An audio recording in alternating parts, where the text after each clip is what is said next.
Hello everyone, this is Nitasha Chaturvedi और मैं आपको आज की क्लास में टाइप्स ऑफ लिस्ट के बारे में बताऊंगी। जैसा कि मैंने लास्ट क्लास में भी आपको टाइप्स ऑफ लिस्ट के बारे में बताया था। लास्ट क्लास में मैंने ऑर्डर और अनऑर्डर लिस्ट के बारे में बताया था। यहाँ मैं आज आपको डेफिनेशन लिस्ट और नेस्टेड लिस्ट के बारे में बताऊंगी। देखिए, सबसे पहले डेफिनेशन लिस्ट को बनाने के लिए सबसे पहले हम लोग HTML बनाते हैं, हेड देन टाइटल। बेसिकली जो डेफिनेशन लिस्ट का यूज़ करते हैं वो डिस्क्रिप्शंस ऑफ ईच आइटम को दिखाने के लिए यूज़ करते हैं। ठीक है, अब आपकी जब डेफिनेशन लिस्ट बन के तैयार हो जाएगी तो जो रिजल्टिंग लिस्ट आएगी वो आपको ऐसा फील होगा, वो इस तरीके से फील होगी कि वो एक डिक्शनरी की तरह है। जो टैग होते हैं डिक्शनरी लिस्ट में वो कुछ टैग होते हैं, जैसे DL, DT, DD। जो DL होता है उसको हम ओपन और क्लोज दोनों करते हैं, लेकिन DT और DD इसको हम ओपन और क्लोज़ नहीं करते, सिर्फ ये ओपन ही होता है, क्लोज़ नहीं होता। कौन सा? DT और DD। अभी हम जैसे बॉडी के बाद मैं यहाँ पर DL टैग का यूज़ कर रही हूँ। अब DL टैग का यूज़ जो करूँगी वो ओपन और क्लोज दोनों करूँगी। DL का मतलब होता है डेफिनेशन लिस्ट, यानी अब जब DL को बनाओगे तब आपकी डेफिनेशन लिस्ट बन जाएगी। वो प्रोग्राम आपका ये समझ लेगा कि आपने डेफिनेशन लिस्ट बनाई है। ठीक है, इतना क्लियर हुआ। डेफिनेशन लिस्ट को बनाने के लिए आप लोग क्या यूज़ करते हो? DL का। DL को ओपन भी करेंगे, क्लोज भी करेंगे। आगे हम लोग सेकेंड एट्रीब्यूट का यूज़ करते हैं, दैट इज़ DT। DT को हम सिर्फ ओपन करेंगे, क्लोज नहीं करेंगे। अब देखिए, DT का मतलब होता है डेफिनेशन टर्म। DT का क्या मतलब होता है? Definition term. जब आपको लिस्ट आइटम में डेफिनेशन टर्म डिफ़ाइन करने होंगे, यानी कुछ टर्म डिफ़ाइन करने होंगे, तब आपको DT का यूज़ करना होगा। ठीक है, जब आपको लिस्ट आइटम में कुछ टर्म डिफ़ाइन करने होंगे तब आपको DT का यूज़ करना होगा। DT को आप सिर्फ ओपन करोगे, ये भी एक तरीके से आप मान सकते हो कि DT भी एम्प्टी टैग है जिसको सिर्फ क्लोज ओपन करते हैं, क्लोज नहीं करते। DT लिखा, DL के अंदर DT लिखना है, याद रखना। सबसे पहले डेफिनेशन लिस्ट बना रहे हो तो DL लिखोगे, आफ्टर दैट DT लिखोगे। DT का मतलब होता है डेफिनेशन टर्म, DL का मतलब होता है डेफिनेशन लिस्ट। सो आपने DT लिखा और यहाँ पे डेफिनेशन टर्म। आप डेफिनेशन टर्म तो मैंने, इसका नाम है तो मैंने डेफिनेशन टर्म लिखा है, आप चाहें तो कुछ और भी लिख सकते हैं। अगला होता है एक और, दैट इज़ DD। ये भी एक एम्प्टी टैग की तरह वर्क करता है, इसको भी ओपन करते हैं, क्लोज नहीं करते। आगे आप बनाएंगे जब DD तो इसका मतलब होता है definition of the list item. जो आपके लिस्ट के आइटम है वो आप इसमें बनाते हो। जैसे ये आपको एक डिक्शनरी की तरह शो होगा। अभी जब आपका आउटपुट आएगा तब आप देख सकते हैं कि जो आपके डेफिनेशन टर्म है वो किस तरीके से आ रहे हैं और जो आपके डेफिनेशन आइटम है वो किस तरीके से आ रहे हैं। आप लोग क्या करोगे, जब DT और DD बना लोगे उसके बाद क्या करोगे, जो आपका DL है, क्या है DL, उसको क्लोज करोगे। और अगर आप चाहो तो DT एक और आप डिफाइन कर सकते हो, जैसे मैंने यहाँ पे लिखा DT, यानी एक डेफिनेशन टर्म को और डिफ़ाइन कर सकते हो। अभी आप सोच रहे होंगे कि मैम ये तो क्या हो रहा है, डेफिनेशन टर्म DD हमें नहीं समझ में आ रहा, ऊपर से जा रहा है।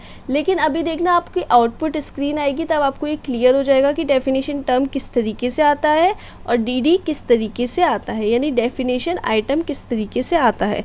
अब देखो यहाँ पे DT मैंने एक और आइटम लिखा जिससे आपको एक बार में ही क्लियर हो जाए। अब DT लिखा, उसके बाद मैंने लिखा डेफिनेशन टर्म 2 और DD में मैंने लिख दिया डेफिनेशन आइटम 2। ठीक है, इतना क्लियर हुआ। इतना बनाने के बाद अब मैं क्या करूँगी, चाहूँ तो DL को क्लोज़ करती हूँ और नहीं चाहूँ तो एक और DT और DD ले सकती हूँ। ठीक है, अब मैंने DL को क्लोज़ किया, एट द एंड मैंने बॉडी को क्लोज़ किया और सबसे लास्ट में मैंने किसको क्लोज़ किया है? HTML को। ठीक है, इतना क्लियर हुआ होगा। सबसे पहले इस तरीके से हम लोग ये वाला प्रोग्राम बनाते हैं। आप लोगों को DT और DD क्लोज नहीं करना, आप लोगों को सिर्फ DL क्लोज करना है, उसके बाद बॉडी एंड DL। अब हम यहाँ पर फाइल को सेव कर रहे हैं। जैसे कि मैं अपने फोल्डर में गई हूँ, जैसे हमेशा करती हूँ। क्लास 10 HTML नाम का मेरे पास ऑलरेडी फोल्डर था, उसमें मैंने फ़ाइल को सेव कर दिया। और मैं जब सपोज़ सेव कर रही हूँ किसी भी नेम से, मैं DL के नेम से ही सेव कर देती हूँ, DL.html। अब मैंने इसको सेव किया। जैसे ही सेव पर क्लिक करूँगी अब सपोज़ मुझे फ़ाइल को ओपन करना है, मैं फ़ाइल को ओपन करने के लिए वहाँ जाऊँगी जहाँ पर मेरी फ़ाइल ओपन थी। तो मैंने क्या किया, अपनी ड्राइव में गई, ई ड्राइव में जो फ़ोल्डर था that is a class 10th HTML, मैंने उसको ओपन किया, क्लास 10th HTML को। अब उसको ओपन करने के बाद dd पर गई, dd पर जाने के बाद जैसे ही मैं dd पर गई, अब मेरी ये फ़ाइल जो होगी वो कहाँ ओपन होती है, HTML की फ़ाइल ब्राउज़र पर। अब देखिए ये इस तरीके से टर्म आ रहे हैं, जैसे ऊपर लिखा हुआ सबसे पहले डेफिनेशन टर्म, फिर definition list item, again definition item 2 और डेफिनेशन आइटम 2। यानी जो डेफिनेशन लिस्ट होती है वो हमें एक डिक्शनरी की तरह शो होती है। जो वे होता है लिखने का, वे होता है शो होने का, वो मैंने अभी आपको एग्जांपल के तौर पर बता दिया। अब यहाँ पर आपको अभी तक लग रहा था कि ये डी और dt में हम लोग इस तरीके से जो आ रहे हैं सिर्फ वही लिखते हैं, ऐसा नहीं है। मैं चाहूँ तो कुछ और भी लिख सकती हूँ। जैसे मैंने अभी dt लिखा और dt में लिख दिया मैंने फ्रूट्स नेम। अब मैंने फ्रूट्स नेम में सपोज़ लिख दिया मैंगो, और dt में मैंने सपोज़ कुछ और नेम लिखा, दैट इज़ अ, आप लोग जैसे कि ये बेसिकली यूज़ होते हैं जब आप लोग फॉर्म वगैरह को बनाते हो। अब मैंने यहाँ पे लिख दिया कलर नेम, और dt में मैंने कलर का नाम दे दिया है, दैट इज़ अ रेड। ये कोई भी कलर का नेम दे दिया है, ठीक है। इस तरीके से आप चाहो तो नेम अपने अकॉर्डिंग भी जो भी नेम चाहो वो सेव कर सकते हो। मैंने इसको सेव किया है। सेव के बाद आप जब फाइल को ओपन करेंगे तो आपको अभी जो नेम आ रहे थे that is a fruits name and mango, colour name and red, ये आ रहा है। आप चाहो तो एक और बेसिकली जैसे हम लोग यूज़ क्या करते हैं, जैसे मैंने फ्रूट्स नेम लिखा, फ्रूट्स नेम में बहुत सारे फ्रूट्स के नेम देने हैं। अब आपको जितने भी फ्रूट्स के नेम देने होंगे आप dd बनाते रहोगे। यानी आप लोग आइटम्स को जब दोगे तब आप dd बनाओगे, और जब आप लिस्ट को दोगे तब आप dt बनाओगे। डेफिनेशन टर्म के लिए dt और आइटम्स बनाने के लिए dd। अब आपने कितने भी आइटम हो सकते हैं, सपोज सेकंड वाली लिस्ट में dt कलर नेम है, एक रेड है, अब आपने एक ब्लू दे दिया, ठीक है। अब आप इसको सेव कर दोगे। जैसे ही आपने इसको सेव किया तो सेव करने के बाद जब फाइल ओपन होगी तब आप देख सकते हैं मैंने सेव किया। अब मैं फ़ाइल को ओपन कर रही हूँ, ओपन करके मैं आपको दिखा रही हूँ। देखिए फ्रूट्स नेम आ रहा है mango, Apple, colour name red और ब्लू। आप चाहे तो कलर नेम में और कुछ दे सकते हैं, और आप चाहे तो एक और हेडिंग की तरह बना सकते हैं dt। इसमें आप लोगों को ऑर्डर लिस्ट अनऑर्डर लिस्ट का कोई इससे संबंध नहीं है। ये नॉर्मली हम अपनी लिस्ट को जब डिफ़ाइन करते हैं एक डिक्शनरी की तरह तब हम इसका यूज़ करते हैं। आपको आई नो कि थोड़ा सा लगा होगा कि मैम ये क्या करा है, 3 टैग एक ही एट्रीब्यूट के 3 टैग साथ में यूज़ कर रहे हैं। तो आप इसको जब प्रैक्टिस कर लोगे तो ये चीज़ आपको भी बहुत अच्छे से क्लियर हो जाएगा। अब आप चाहते हो कि जो ये टैग हैं वो आपको बोल्ड में शो हो, यानी फ्रूट्स नेम और कलर नेम आपको बोल्ड में शो हो, तो उसके आगे आपको बी टैग का यूज़ करना होगा। बी से क्या होगा, बोल्ड होगा, मैंने पहले ही बताया था। अब आपको फ्रूट्स नेम और कलर नेम यहाँ पर बोल्ड शो हो रहे हैं, जैसा आप देख सकते हैं, ठीक है। अगली बात करती हूँ मैं नेस्टेड लिस्ट की। तो नेस्टेड लिस्ट को भी बनाने के लिए हम लोगों को क्या करना होता है, सबसे पहले HTML।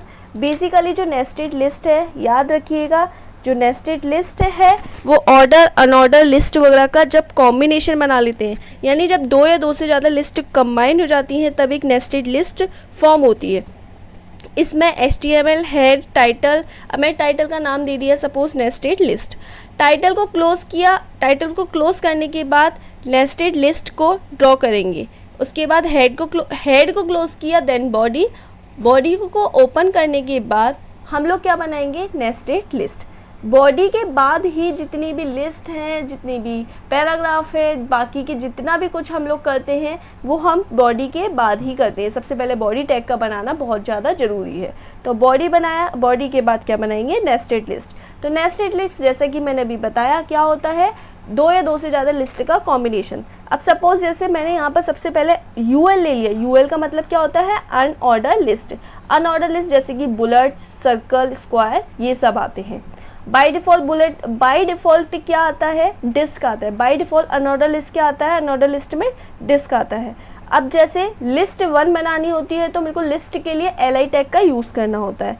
मैंने li टैग में लिख दिया स्टूडेंट नेम और li को क्या कर दिया, क्लोज, ठीक है। अभी आप ये सोच रहे होंगे मैम ये तो आप अनऑर्डर लिस्ट की तरह प्रोग्राम कर लो। हाँ, मैं अनऑर्डर लिस्ट की तरह कर दी हूँ। अब इस अनऑर्डर लिस्ट में मैं ऑर्डर लिस्ट दूंगी।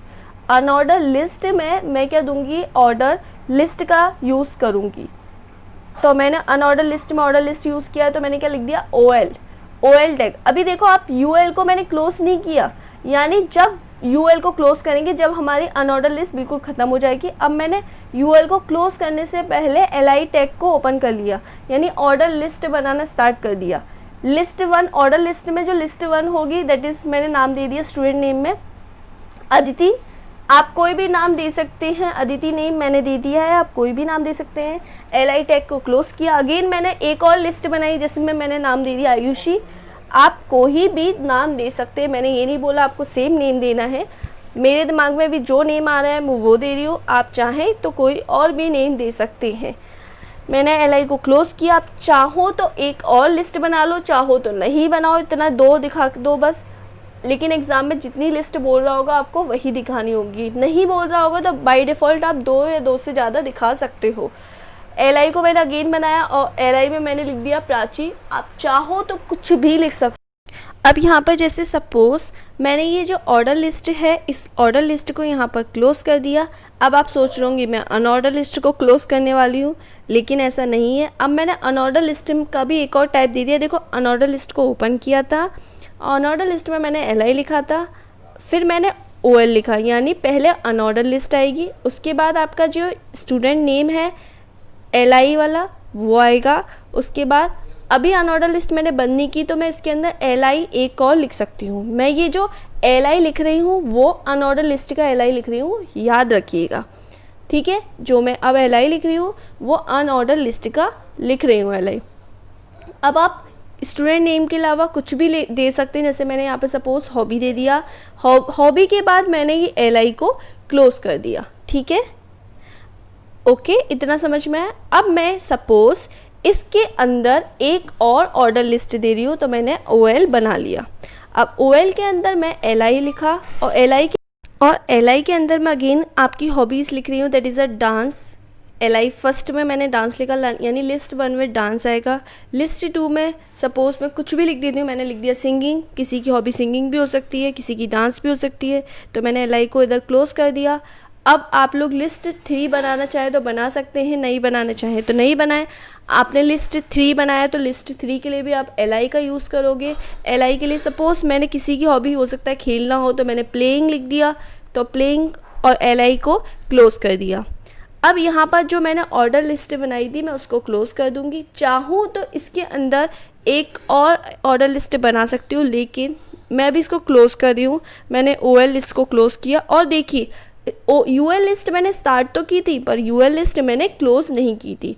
और ये मैं आपको ऑर्डर और अनऑर्डर के बारे में नहीं बता रही हूँ, ये मैं आपको नेस्टेड लिस्ट के बारे में बता रही हूँ। नेस्टेड लिस्ट का मतलब ये होता है कि जो 2 या 2 से ज़्यादा लिस्ट कंबाइन होकर बनती है, that is a nested list. So UL को क्लोज़ करा, उसके बाद बॉडी को क्लोज़ और HTML को क्लोज़ किया। स्टार्टिंग में आपको लग रहा होगा HTML बहुत सिंपल है, छोटे छोटे प्रोग्राम थे। जिसने स्टार्टिंग की वीडियोस नहीं देखी उसके लिए थोड़ा सा डिफ़िकल्ट हो सकता है, तो आप पहले पुरानी वाली वीडियोस को, अगर ये वीडियो आपको क्लियर नहीं हो तो पहले आप पुरानी वाली वीडियो को देख लीजिएगा, उसके बाद ये वीडियो आपको और अच्छे से क्लियर हो जाएगी, ठीक है। और हो सकता है अगर थोड़ा सा डिफ़िकल्ट भी लगे तो आप एक बार और वीडियो को अगेन देख लीजिएगा। तो HTML को यहाँ पर क्लोज़ किया। फाइल को मैं जैसे ही, अब ये प्रोग्राम बना है तो हमारा काम क्या होता है, इस फाइल को सेव करने का। तो प्रोग्राम को बनाने के बाद हमारा काम क्या है, फाइल को सेव किया। मैंने फाइल को सेव करने के बाद इसको जब ओपन किया था आप देख सकते हैं, तो ये यहाँ पर ऊपर आ रहा है स्टूडेंट नेम, और स्टूडेंट नेम में देखो आगे डिस्क वाला साइन आ रहा है, फिर आ रहा है 1 2 3 करके, यानी डिस्क वाला साइन। और ये जो हॉबी में आगे डिस्क का साइन लगा है that is a unorder list. Unorder list by default disc वाली साइन की तरह आती हैं और ऑर्डर लिस्ट बाय डिफ़ॉल्ट 1 2 3 आती हैं, तो यही आपको शो हो रहा था। अब आप चाहते हैं कि जो ऑर्डर लिस्ट में है तो ऑर्डर लिस्ट में आपको कोई टाइप शो हो। ऑर्डर लिस्ट के टाइप होते हैं 1 2 3 जो बाय डिफ़ॉल्ट हो जाते हैं, आप चाहें तो दे भी सकते हैं, और ABCD कैपिटल वाले, ABCD स्मॉल वाले, रोमन नंबर वाले 1 2 3, तो आप जो चाहें वो दे सकते हैं। मैंने यहाँ पर गलती से सर्कल लिख दिया तो मैं इरेज कर रही हूँ। ऑर्डर लिस्ट है यहाँ पर, तो ऑर्डर लिस्ट में A को मैंने बनाया, और अनऑर्डर लिस्ट में आप चाहें तो अनऑर्डर लिस्ट के टाइप होते हैं। बाय डिफ़ॉल्ट आपको जैसे डिस्क शो हो रही थी, आप चाहें तो स्क्वायर या सर्कल कुछ भी लिख सकते हैं, जो आप लिखेंगे वही आ जाएगा। जैसे मैंने यहाँ पर सर्कल लिखा, तो अभी बाय डिफ़ॉल्ट आपको अनऑर्डर लिस्ट डिस्क शो हो रही थी, अब आपको सर्कल शो होगा। और देखिए नीचे भी ऑर्डर लिस्ट है एक और, तो उसमें भी मैं टाइप कर देती हूँ कैपिटल A कर देती हूँ। तो अभी जो बाय डिफ़ॉल्ट 1 2 3 आ रहे थे नेम, अब आएंगे ABC या ABCD, जितनी भी आप दोगे उतने, ठीक है। ये हो गया हमारे अनऑर्डर लिस्ट और ऑर्डर लिस्ट का combination, that is nested list. अब इस फाइल को मैं ओपन करूँगी तो आप देख सकते हैं स्टूडेंट नेम और हॉबी के आगे सर्कल वाला साइन आ रहा है, और जो नेम है अदिति, आयुषी, प्राची, इनके आगे ABC आ रहा है, और हॉबी के नेम के आगे जैसे डांस, सिंगिंग, प्लेइंग ये लिखा हुआ है, इसमें भी ABC आ रहा है। आप चाहें तो रोमन नंबर वाले 1 2 3 भी दे सकते हैं, आप चाहें तो अभी सर्कल आ रहा था, सर्कल की जगह स्क्वायर भी लिख सकते हैं। जो आप टाइप में लिख देंगे वही आ जाएगा। यहाँ पर जो कैपिटल ABCD, अगर आप टाइप में स्मॉल ABCD डाल देंगे तो वो स्मॉल आएगा, आप लोग रोमन नंबर लिख देंगे तो रोमन आएगा। अभी यहाँ पर कैपिटल ABCD इसीलिए आ रहा है क्योंकि हमने यहाँ पर टाइप किया हुआ था। तो आप लोग इस तरीके से नेस्टेड लिस्ट बनाते हैं। नेस्टेड लिस्ट का मतलब ही होता है 2 या 2 से ज़्यादा जब लिस्ट कंबाइन हो जाती हैं आपस में तो एक नेस्टेड लिस्ट फॉर्म होती है। जैसे यहाँ पे order list, unorder list form हो गई। Thank you very much.